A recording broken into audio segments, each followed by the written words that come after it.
रहा update news. Girna pipeline MIDC 2 दिवसांपासून pipeline फुटली, लाखो लिटर पाणी वाया, प्रशासनाचे दुर्लक्ष, नागरिकांचा संताप। चाळीसगाव शहराजवळील खडकी बुद्रुक MIDC परिसरात गेल्या 2 दिवसांपासून गिरणा नदीवरील मुख्य पाणी पुरवठा पाईपलाईन फुटल्याने लाखो लिटर मौल्यवान पाणी विनाकारण वाहून जात आहे। दिवसाढवळ्या सुरू असलेला हा पाण्याचा अपव्यय पाहून नागरिकांच्या भावना तीव्र झाल्या असून MIDC प्रशासनाच्या निष्क्रियतेबद्दल सर्वत्र नाराजी व्यक्त होत आहे। स्थानिक नागरिकांच्या माहितीनुसार ही पाईपलाईन वारंवार फुटते आणि प्रत्येक वेळी मोठ्या प्रमाणावर पाण्याचा अपव्यय होतो, मात्र प्रशासनाकडून दुरुस्तीसाठी कोणतीही तत्पर कारवाई केली जात नाही। 2 दिवस झाले पाणी सतत वाहत आहे, कोणी येऊन पाहायलाही तयार नाही अशी खंत परिसरातील नागरिकांनी व्यक्त केली आहे।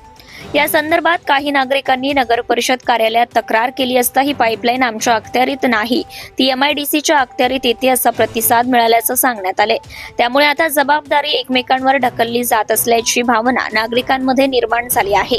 गिरणा नदीतून मिळणाऱ्या पाण्याचा पुरवठा औद्योगिक वापरासाठी करण्यात येतो, मात्र अशा वारंवार होणाऱ्या गळतीमुळे केवळ पाणीच नव्हे तर लाखो रुपयांचा अपव्यय होतो आहे।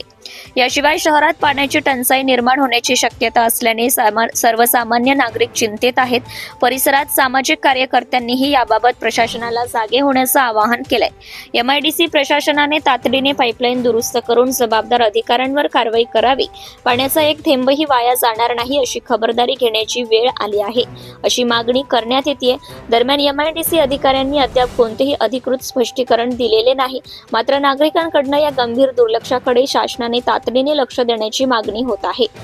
Bureau report Murad Patel. Subscribe now and press the bell icon.